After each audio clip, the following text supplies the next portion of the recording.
Hello all, welcome to Toppers World. നമ്മളിന്ന് നോക്കാൻ പോകുന്നത് 2026-27, അതായത് നിങ്ങളുടെ ഇപ്പോഴത്തെ ഈ വർഷം നിങ്ങൾ എഴുതിയ ഓണപരീക്ഷയുടെ ചോദ്യപേപ്പറാണിത്. മലയാളം കേരള പാഠാവലി 9ാം ക്ലാസ്സിൻ്റേതാണ്. ഓഗസ്റ്റ് മാസത്തിൽ നിങ്ങൾ എഴുതിയ എക്സാം ആണ് കേട്ടോ. പുതിയ ചോദ്യപേപ്പർ തന്നെയാണ്, കഴിഞ്ഞ വർഷത്തെ ഒന്നുമല്ല. 2026 ചോദ്യപേപ്പർ ഓണപരീക്ഷയുടെ ക്വാർട്ടേർലി എക്സാം 2026-27. ഓക്കെ, 1.5 മണിക്കൂർ 40 മാർക്കിൻ്റെ ചോദ്യങ്ങളായിരുന്നു. അപ്പോൾ ഇതിൻ്റെ ഷോർട്ട് ആയിട്ടുള്ള വീഡിയോ നമ്മൾ ഇട്ട സമയത്ത് ഒരുപാട് പേര് ഇതിൻ്റെ ലോങ് ആയിട്ടുള്ള ഡീറ്റെയിൽ ആയിട്ടുള്ള ആൻസർ വേണമെന്ന് പറഞ്ഞ് കമൻറ്റ് ചെയ്തിട്ടുണ്ടായിരുന്നു. അപ്പോൾ അവർക്കെല്ലാം വേണ്ടിയിട്ടുള്ളൊരു വീഡിയോ ആണിത്. മുഴുവനായിട്ട് എല്ലാ ചോദ്യങ്ങളുടെയും ഉത്തരങ്ങൾ നമ്മളിതിൽ ഉൾപ്പെടുത്തിയിട്ടുണ്ട്. ഡീറ്റെയിൽഡ് ആയിട്ടാണ് ഉൾപ്പെടുത്തിയിരിക്കുന്നത് കേട്ടോ. സോ നമുക്ക് നോക്കാം ഓരോ ഉത്തരങ്ങളായിട്ട്. അതുപോലെ തന്നെ ഓണം എക്സാമിൻ്റെ ചോദ്യപേപ്പറുകളെല്ലാം എഴുതിയിട്ട് പോകാൻ ഉറപ്പായിട്ടും സ്കൂളിൽ നിങ്ങൾക്ക് പറയുന്നതായിരിക്കും. അപ്പോൾ നിങ്ങൾ എന്ത് ചെയ്യുക, നിങ്ങളിത് കണ്ട് ഒന്ന് സേവ് ചെയ്ത് വെക്കുക. ഇപ്പോഴാണ് കാണുന്നതെങ്കിൽ നിങ്ങൾ സേവ് ചെയ്ത് വെക്കുക, നിങ്ങൾക്ക് തീർച്ചയായിട്ടും ഇത് ഉപകാരപ്പെടും. അപ്പോൾ നമുക്ക് നോക്കാം.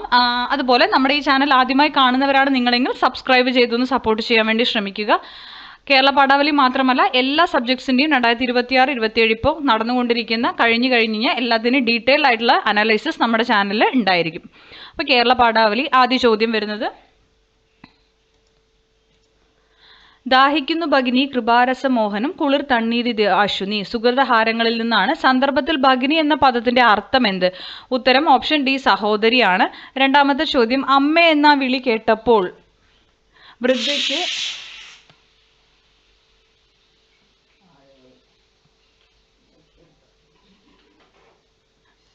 വൃദ്ധയ്ക്ക് കുറച്ച് ശക്തി വീണ്ടും കിട്ടിയ പോലെ അനുഭവപ്പെട്ടു. അമ്മയ്ക്കുണ്ടായ ഈ മാറ്റത്തിന് കാരണം എന്താകാം? ഉത്തരം വരുന്നത് വളരെ കാലമായി അമ്മ എന്ന വിളി കേൾക്കാത്തതുകൊണ്ട്. മൂന്നാമത്തെ ചോദ്യം, ഇരുട്ട് വലിയ കറുത്ത തിരശീല പോലെ തൂങ്ങിക്കിടന്നു. ആന ഡോക്ടറിൽ നിന്നാണ്. അടിവരയിട്ട പ്രയോഗത്തിന്റെ സാന്ദർഭികാർത്ഥം എന്ത് എന്നുള്ളതാണ്. ഉത്തരം വരുന്നത് എല്ലാ കാഴ്ചകളെയും ഇരുട്ട് മറച്ചിരുന്നു. അടുത്ത ചോദ്യം 4, താഴെ കൊടുത്തിരിക്കുന്നതിൽ ശരിയായി പിരിച്ചെഴുതിയത് ഏത് എന്നുള്ളതാണ്. ഓപ്ഷൻ സി ആണ് ശരിയായ ഉത്തരം. 2, 3 ശരിയാണ് കേട്ടോ. 2 തീർച്ചയാണ് എന്നുള്ള തീർച്ച ആണ്. അനേകം ഉണ്ട്, ഇത് രണ്ടും ശരിയാണ്. അടുത്ത ചോദ്യം 5 മുതൽ 7 വരെ ചോദ്യങ്ങൾക്ക് 3ഓ 4ഓ വാക്യത്തിൽ ഉത്തരം എഴുതുകയാണ്. അപ്പോൾ അത്രയും എഴുതിയാൽ മതി നിങ്ങൾ. 3 മാർക്ക് വീതമാണ്. അപ്പോൾ ഷോർട്ട് ആൻസർ ആണ് വേണ്ടത്. ആദ്യത്തെ ചോദ്യം 5ാമത്തെ നോക്കാം നമുക്ക്. 5, വിരസമായി തീരാവുന്ന വസ്തുതകൾ പോലും ബഷീറിന്റെ അനുഗ്രഹീതമായ തൂലികയുടെ സ്പർശത്താൽ എങ്ങനെയോ രസപ്രദമായി തീരുന്നു. പാത്തുമ്മയുടെ ആട് ഒരു സത്യമായ കഥ. ഈ നിരീക്ഷണത്തോട് നിങ്ങൾ യോജിക്കുന്നുണ്ടോ? അഭിപ്രായം വ്യക്തമാക്കുക. ഈ നിരീക്ഷണത്തോട് പൂർണ്ണമായും യോജിക്കുന്നു. സാധാരണ ജീവിതത്തിലെ വിരസവും നിസ്സാരവുമായ സംഭവങ്ങൾ പോലും ബഷീർ തൻ്റെ സഹാസ്യവും ലാളിത്യവും നിരീക്ഷണപാഠവും കൊണ്ട് രസകരമാക്കുന്നു. സാധാരണ മനുഷ്യരെയും അവരുടെ ജീവിത സാഹചര്യങ്ങളെയും സ്വാഭാവികമായി അവതരിപ്പിക്കുന്നതാണ് ബഷീറിന്റെ രചനകളുടെ പ്രത്യേകത. അതിനാൽ വിരസമായ വസ്തുക്കൾ പോലും വായനക്കാരന് ആസ്വാദ്യകരമാകുന്നു. 6ാമത്തെ ചോദ്യം വരുന്നത്, കറ്റക്കാർക്കൂന്തൽ മൂടി തലവഴി മുറ്റുമാസ്യം മറഞ്ഞു കിടക്കുന്ന ചാരുസാരി ഒതുക്കി ചെറുചിരി ചോരും ചോരിവ ചെറ്റുവിടർത്തവൾ സുഹൃതഹാരങ്ങളാണ്. വരികളിലെ കാവ്യഭംഗി കണ്ടെത്തി എഴുതുക എന്നുള്ളതാണ്. സ്ത്രീ സൗന്ദര്യത്തിന്റെ മനോഹരമായ ചിത്രം വരികളിൽ കാണാം. ക, ച, മ തുടങ്ങിയ അക്ഷരങ്ങളുടെ ആവർത്തനം കാവ്യത്തിന് സംഗീതാത്മകത നൽകുന്നു. ദൃശ്യബിംബങ്ങളുടെ സഹായത്തോടെ സ്ത്രീയുടെ രൂപഭംഗി മനോഹരമായി അവതരിപ്പിച്ചിരിക്കുന്നു.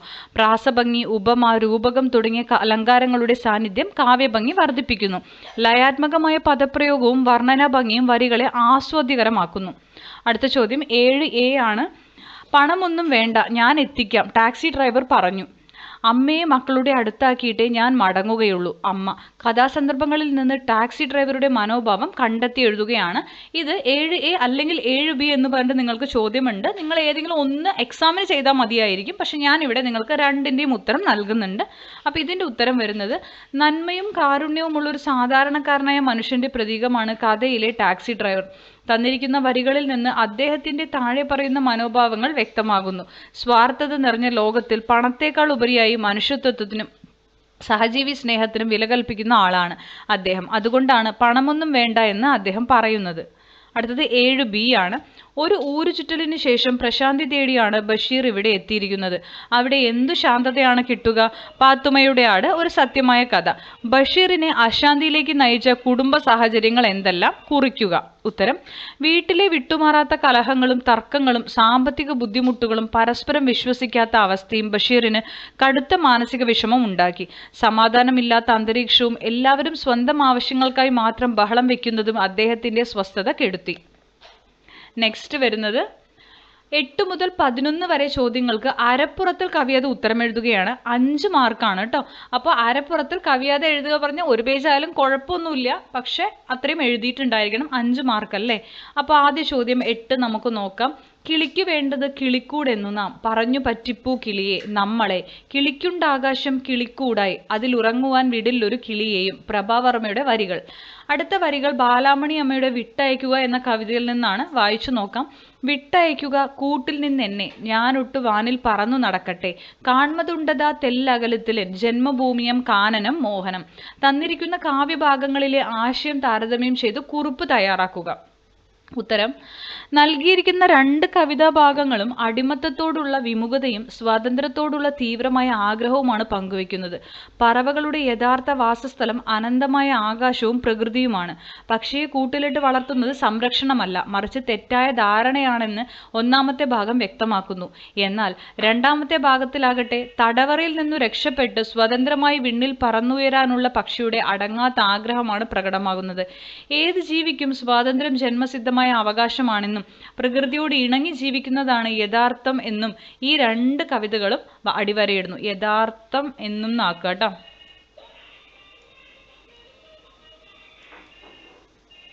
യഥാർത്ഥം എന്നും ഉണ്ട് കേട്ടോ. നെക്സ്റ്റ് വരുന്നത്: എത്ര തുണികൾ അലക്കി കഴിഞ്ഞു, എത്ര ഊണുകൾ ഉണ്ടാക്കി ഊട്ടി, എത്ര തവണ ഉറക്കമൊഴിച്ചിരുന്നു കുട്ടികളെ ശുശ്രൂഷിച്ചു. ഇപ്പോൾ അവരെല്ലാം വളർന്ന അച്ഛനമ്മമാരായി. ഇപ്പോൾ തന്നെ കൊണ്ട് ആർക്കും ഒരു ആവശ്യവുമില്ലാതായി. കറുത്ത കാറിന് അതറിയാമായിരുന്നു.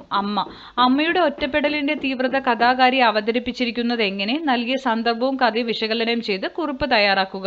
9ാമത്തെ ചോദ്യമാണ്. അമ്മ തന്റെ ജീവിതത്തിന്റെ വലിയൊരു ഭാഗം കുടുംബത്തിനായി സമർപ്പിച്ച വ്യക്തിയാണ്. കുട്ടികളെ വളർത്താനും പരിപാലിക്കാനും അവർ ചെയ്ത ത്യാഗങ്ങൾ എത്ര എന്ന പദത്തിന്റെ ആവർത്തനത്തിലൂടെ കഥാകാരി വ്യക്തമാക്കുന്നു. എന്നാൽ കുട്ടികൾ വളർന്ന് കുടുംബജീവിതത്തിലേക്ക് കടന്നപ്പോൾ അമ്മയെ ആർക്കും ആവശ്യമില്ലാതായി. ഒരിക്കൽ എല്ലാവരുടെയും ആവശ്യങ്ങൾ നിറവേറ്റിയിരുന്ന അമ്മ ഇപ്പോൾ ആർക്കും ആവശ്യമില്ലാത്തവളായി മാറുന്നു. ഭൂതകാലത്തിലെ തിരക്കേറിയ ജീവിതവും വർത്തമാനത്തിലെ ഏകാന്തതയും തമ്മിലുള്ള വൈരുദ്ധ്യം അമ്മയുടെ ഒറ്റപ്പെടലിന്റെ തീവ്രത വ്യക്തമാക്കുന്നു. അമ്മയുടെ മനസ്സിലെ വേദനയും അവഗണനയും വളരെ ഹൃദയസ്പർശിയായി കഥാകാരി അവതരിപ്പിക്കുന്നു. 9ാമത്തെ ചോദ്യത്തിന്റെ ഉത്തരമാണ്. ഇനി 10ാമത്തെ ചോദ്യം വരുന്നത്: നീശനാരിതൻ കയ്യാൽ ജലം വാങ്ങി യാചമിക്കുമോ ചൊല്ലെഴുമാര്യന്മാർ. സുഹൃതഹാരങ്ങളിൽ നിന്നാണ്. തൊട്ടുകൂടാത്തവർ തീണ്ടിക്കൂടാത്തവർ ദൃഷ്ടിയിൽ പെട്ടാലും ദോഷമുള്ളോർ കെട്ടില്ലാത്തോർ തമ്മിൽ ഉണ്ണാത്തോരിങ്ങനെ ഒട്ടല്ലഹോ ജാതി കോമരങ്ങൾ. ദുരവസ്ഥയിലെ വരികളാണ്. 2 രചനാഭാഗങ്ങളിലും തെളിയുന്ന അക്കാലത്തെ സാമൂഹികാവസ്ഥ വിലയിരുത്തി കുറിപ്പ് തയ്യാറാക്കുക. 2ലും തൊട്ടുകൂടായ്മയും തീണ്ടിക്കൂടായ്മയും ഒക്കെ നിങ്ങൾക്ക് കാണാം. 2 കവിതാഭാഗങ്ങളും അന്നത്തെ കേരളത്തിലെ ജാതീയമായ അനാചാരങ്ങളെയും സാമൂഹികാവസ്ഥയെയും വ്യക്തമാക്കുന്നവയാണ്. താഴ്ന്ന ജാതിക്കാരെ തൊട്ടുകൂടാത്തവരും തീണ്ടിക്കൂടാത്തവരുമായി അകറ്റി നിർത്തിയിരുന്നു. അവരുടെ നിഴൽ പതിക്കുന്നത് പോലും കുറ്റമായി കരുതിയിരുന്ന ഒരു ക്രൂരമായ വ്യവസ്ഥിതി അന്നുണ്ടായിരുന്നു. ദാഹിക്കുമ്പോൾ ഒരു കുപ്പി വെള്ളം പോലും സ്വന്തമായി വാങ്ങിക്കുടിക്കാനുള്ള സ്വാതന്ത്ര്യം താഴ്ന്ന ജാതിക്കാർക്ക് ഉണ്ടായിരുന്നില്ല. ഉയർന്ന ജാതിക്കാരുടെ കാരുണ്യത്തിനായി അവർക്ക് യാചിക്കേണ്ടി വന്നു. ഒരേ ഈശ്വരന്റെ സൃഷ്ടികളായ മനുഷ്യരെ ജാതിയുടെ പേരിൽ വേർതിരിക്കുകയും മൃഗങ്ങളെക്കാൾ മോശമായി കണക്കാക്കുകയും ചെയ്തിരുന്ന ഇരുണ്ട കാലഘട്ടത്തെയാണ് ഈ വരികൾ ഓർമ്മിപ്പിക്കുന്നത്. നെക്സ്റ്റ് വരുന്നത് 11A ആണ് കേട്ടോ. വൈക്കം മുഹമ്മദ് ബഷീറിന്റെ കൃതികൾ വായിച്ചും പഠിച്ചും പ്രൊഫസർ MK സാനു തയ്യാറാക്കിയ പുസ്തകത്തിലെ ഒരു ഭാഗമാണ് പാത്തുമ്മയുടെ ആട് ഒരു സത്യമായ കഥ എന്ന പാഠഭാഗം. ഇതുപോലെ നിങ്ങൾക്ക് ഏറ്റവും ഇഷ്ടപ്പെട്ട പുസ്തകം വായിച്ചപ്പോഴുണ്ടായ ചിന്തകളും നിരീക്ഷണങ്ങളും ഉൾപ്പെടുത്തി വായനാക്കുറിപ്പ് തയ്യാറാക്കുകയാണ്. നിങ്ങൾക്ക് ഇഷ്ടപ്പെട്ട പുസ്തകത്തിനെ കുറിച്ചാണ് കേട്ടോ, അല്ലാതെ പാത്തുമ്മയുടെ ആടിനെ കുറിച്ചല്ല നിങ്ങൾ എഴുതേണ്ടത്. വേറൊരു പുസ്തകത്തിനെ കുറിച്ചാണ്. അതിലൊരു ക്വസ്റ്റ്യൻ ഉണ്ട്, അല്ലെങ്കിൽ നിങ്ങൾക്ക് ചെയ്യാം. അപ്പോൾ നമുക്ക് നോക്കാം വായനാക്കുറിപ്പ്. ഞാനിവിടെ നാലുകെട്ടാണ് എടുത്തിരിക്കുന്നത്. MT വാസുദേവൻ നായരുടെ നാലുകെട്ട് എന്ന കൃതിയെ കുറിച്ചാണ് നിങ്ങൾക്ക് ഇവിടെ തരുന്ന വായനാക്കുറിപ്പ്.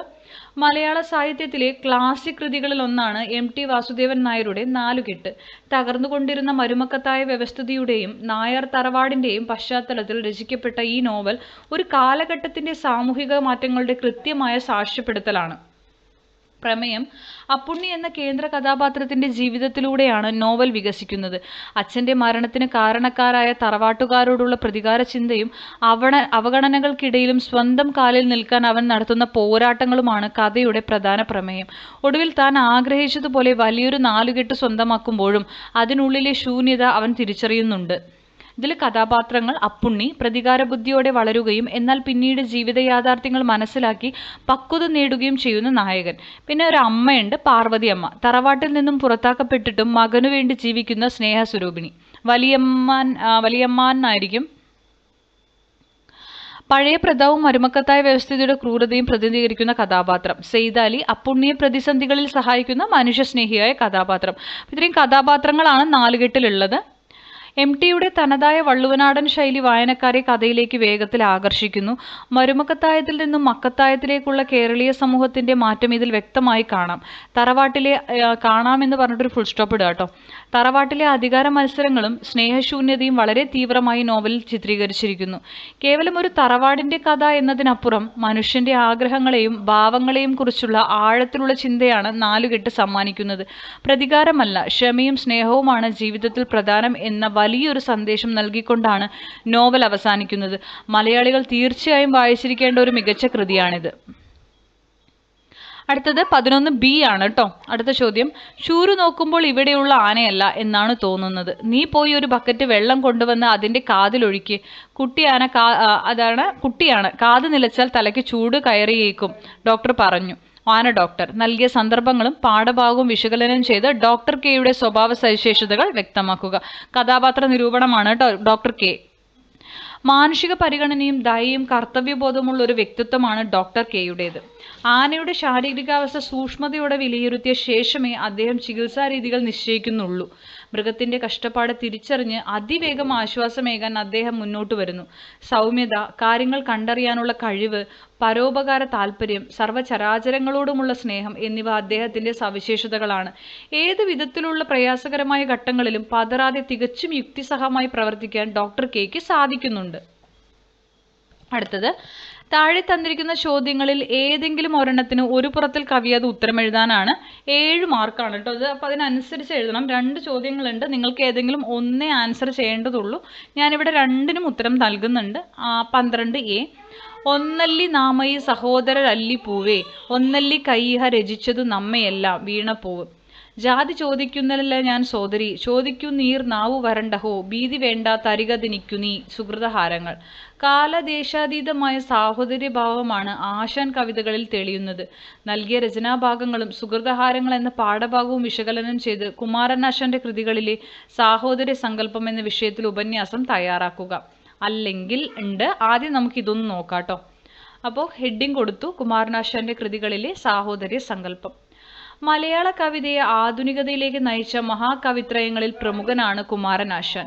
കേവലം സൗന്ദര്യാസ്വാദനത്തിനൊപ്പുറം കവിതയെ സാമൂഹിക മാറ്റത്തിനുള്ള ആയുധമാക്കിയ അദ്ദേഹം തന്റെ കൃതികളിലുടനീളം മാനവികതയ്ക്കും സാഹോദര്യത്തിനും വലിയ പ്രാധാന്യം നൽകി. കാലദേശാതീതമായ സാഹോദര്യഭാവമാണ് ആശാൻ കൃതികളുടെ ജീവനാടി. ഒന്നല്ലി നാമയി സഹോദരരല്ലി പൂവേ എന്ന ആ ഒരു വരികൾ കേട്ടോ. ഒന്നല്ലി കയ്യുടനായ രചിച്ചതു നമ്മയെല്ലാം.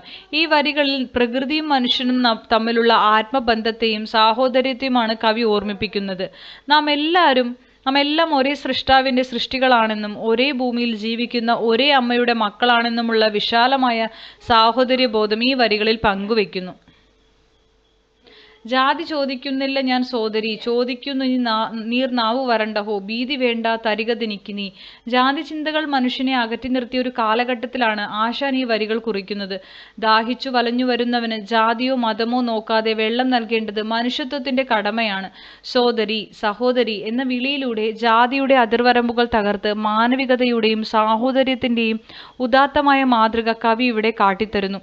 സാഹോദര്യ സങ്കല്പത്തിന്റെ വ്യാപ്തി കുമാരനാശാന്റെ കവിതകളിൽ സാഹോദര്യം എന്നത് കേവലം ഒരു വാക്കല്ല.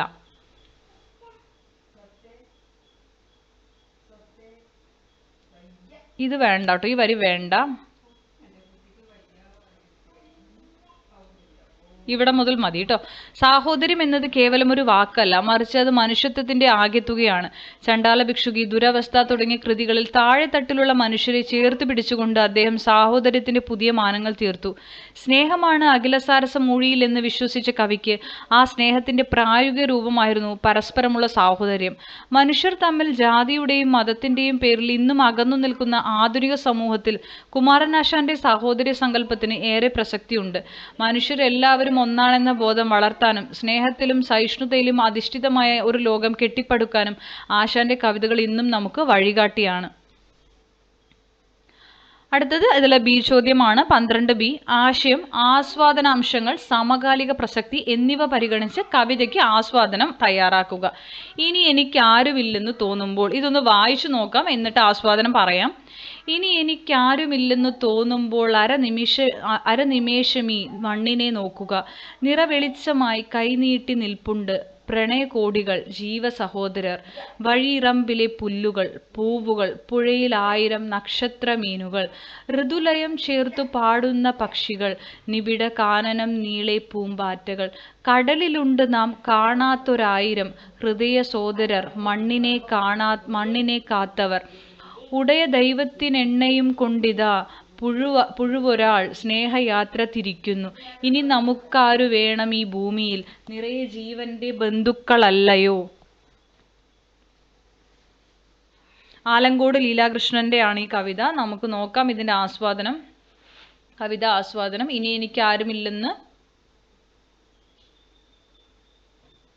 ആരുമില്ലെന്നാണ് കേട്ടോ.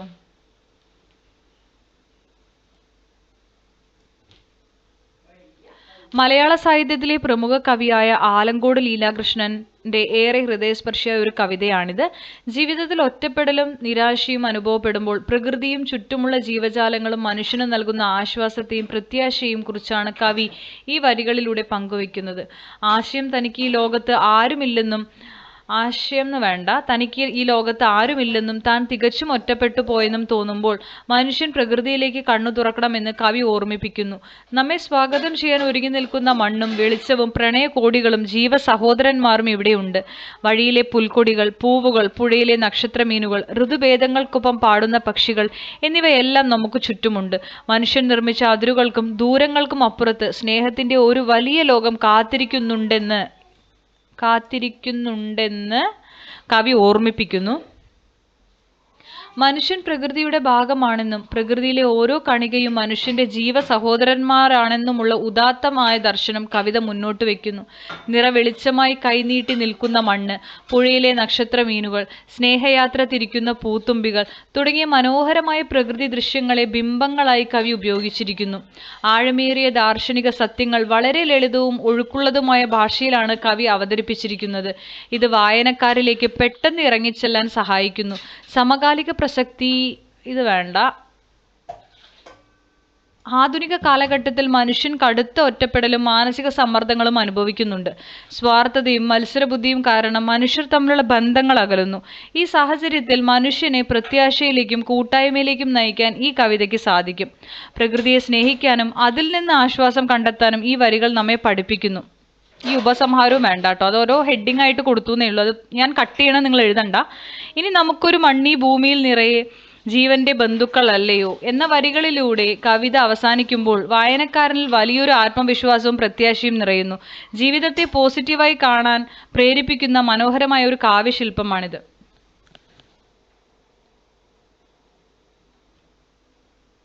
അപ്പോൾ ഇത്രയേ ഉള്ളൂ നമ്മുടെ ഈ ചോദ്യപേപ്പർ. മുഴുവൻ ഉത്തരങ്ങളും ഞാനിവിടെ കൊടുത്തിട്ടുണ്ട്. അപ്പോൾ നിങ്ങൾക്ക് ഈ ക്ലാസ് ഇഷ്ടപ്പെട്ടെങ്കിൽ ലൈക്ക് ചെയ്യണം, ഷെയർ ചെയ്യണം, സബ്സ്ക്രൈബ് ചെയ്യണം. നമ്മുടെ സബ്സ്ക്രൈബേഴ്സിന് മാത്രമേ കമൻറ്റ് ചെയ്യാൻ സാധിക്കുള്ളൂ. സബ്സ്ക്രൈബ് ചെയ്ത് കമൻറ്റ് ചെയ്യുക. അതുപോലെ തന്നെ ഒന്ന് ഹൈപ്പ് കൂടെ ചെയ്യുക കേട്ടോ. കണ്ടെഴുതി ലൈക്ക് ചെയ്യുന്നൊന്ന് ഹൈപ്പ് കൂടി ചെയ്ത് ഞങ്ങളെ ഒന്ന് സപ്പോർട്ട് ചെയ്യുക. അപ്പോൾ ക്ലാസ്സുകൾ ഇഷ്ടപ്പെട്ടിട്ടുണ്ടെങ്കിൽ തീർച്ചയായിട്ടും തുടർന്നും വാച്ച് ചെയ്യുക. Thank you for watching.